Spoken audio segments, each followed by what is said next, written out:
Assalamualaikum warahmatullahi wabarakatuh. Alhamdulillah, salatu wassalamu ala rasulullah, wala hawla wala quwata illa billah. Langsung aja to the point, tutorial bagan hujub.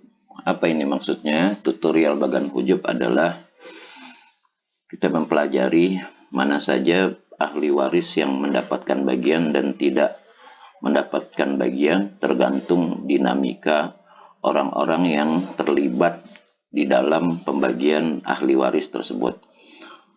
Artinya, semua orang-orang yang ada, yang statusnya ada di dalam bagan ini punya peluang untuk mendapatkan warisan. Ya, punya peluang untuk mendapatkan warisan, semuanya yang ada di sini. Ya, akan tetapi kesemuanya itu nanti berpulang kepada kedekatan masing-masing status di sini dengan mayit. Ya, semakin dekat dia dengan mayit, maka semakin besar peluangnya untuk mendapatkan warisan. Semakin jauh secara nasab dia dengan mayit, maka peluangnya untuk mendapatkan warisan itu semakin kecil. Kenapa? Karena dia terhalang dengan ahli waris yang lebih dekat, ya. Oke, kemudian di sini saya akan jelaskan dulu klaster-klasternya. Yang pertama adalah klaster furu. Ya, klaster furu itu klaster keturunan mayit. Nah, ini dia, terdiri dari anak perempuan, anak laki, anak perempuan, cucu laki, cucu perempuan, cicit laki, cicit perempuan, dan seterusnya sampai ke bawah. Ini adalah merupakan klaster furu atau klaster cabang atau keturunan daripada mayit. Kemudian yang selanjutnya adalah klaster hawashi, klaster samping. Ya, klaster samping itu terdiri dari saudara kandung.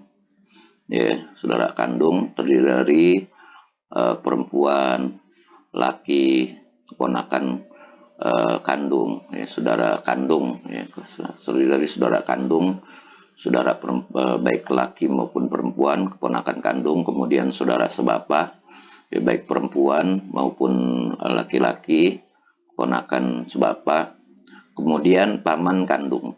Nah, ini semuanya masuk nih, ya, paman kandung. Ya, paman kandung, paman sebapa, sepupu kandung, sepupu sebapa. Jadi ini semua adalah klaster samping, termasuk juga yang di atas ini. Saudara-saudara kagak usah bingung ya dengan paman kandung di sini. Ya, paman kandung di sini, paman kandung di sini, orangnya itu juga sama aja. Kenapa Al-Fakir bikin dua, di sini satu, di sini satu? Ya, semata-mata untuk memudahkan garis-garisnya biar nggak terlalu ribet.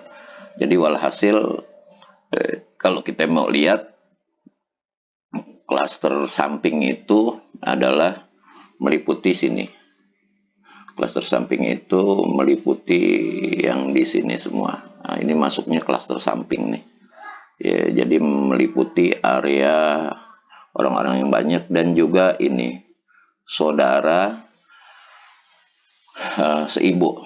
Ya, saudara kandung, kalau ada yang bingung, siapa itu saudara kandung?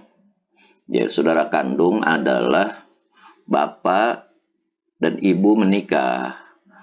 Maka anak-anaknya adalah mayit, si mayit itu. Dan saudara kandung. Itu pengertian saudara kandung. Ya, jadi saudara-saudara yang sebapak dan seibu dengan si mayit. Siapa ini saudara sebapak? Ya, saudara sebapak adalah pihak yang apabila kita andaikan bapak ini mempunyai istri yang lain, dan lahir dari situ adalah saudara-saudara sebapak. Jadi di sini ada ibu kedua, ya, ibu kedua yang dari bapak dan ibu kedua ini lahirlah ini, ya.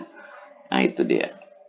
Ya, jadi nggak usah bingung, bapaknya punya pos 2, lahirlah saudara-saudara sebapak. Lah kemudian siapa itu saudara-saudara siapa itu saudara seibu? Ya, saudara seibu adalah ya pihak-pihak yang seandainya ibu ini sebelum menikah dengan bapak pernah menikah dengan bapak yang lain, pernah punya suami yang lain, ya, maka di situ lahirlah ya saudara-saudara seibu.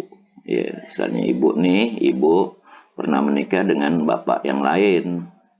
Misalnya pernah menikah dengan bapak yang lain, tersebut misalnya sang bapak dua, maka dari ibu itu ya dengan bapak ini lahirlah anak-anak ini, ya. Disebutnya saudara sebapak, nisbahnya kepada mayit. Nah, itu dia. Ya. Oke, jadi akan saya ulang lagi supaya saudara-saudara kagak bingung. Ya.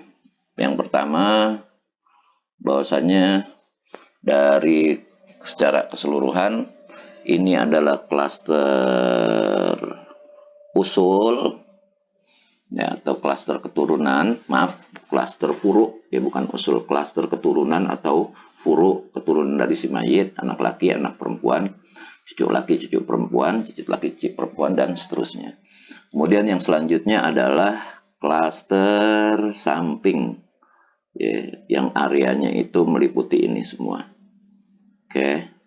Kemudian nanti ada klaster, ini termasuk klaster samping. Saudara seibu, ini termasuk klaster samping.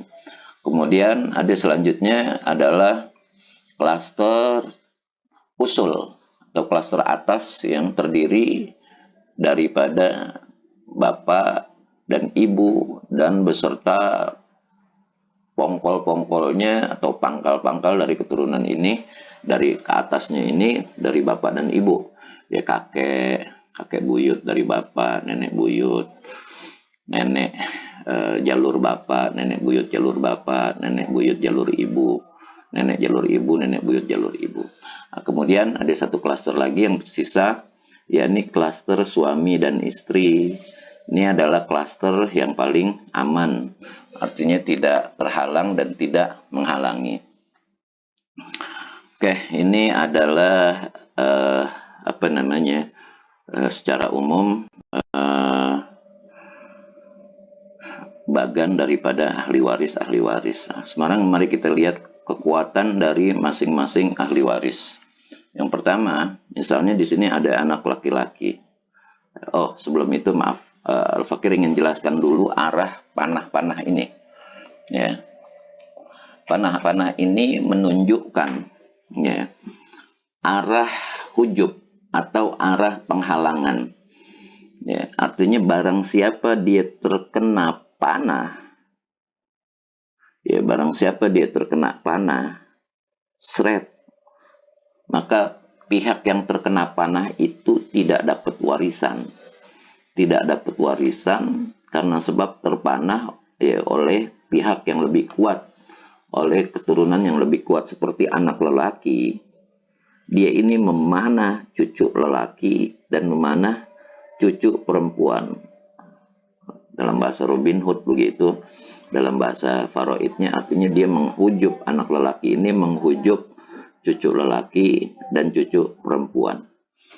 Itu begitu seterusnya. Artinya pihak-pihak yang terkena panah ini, maka dia tidak akan dapat warisan karena terhalang oleh ahli waris yang lebih kuat.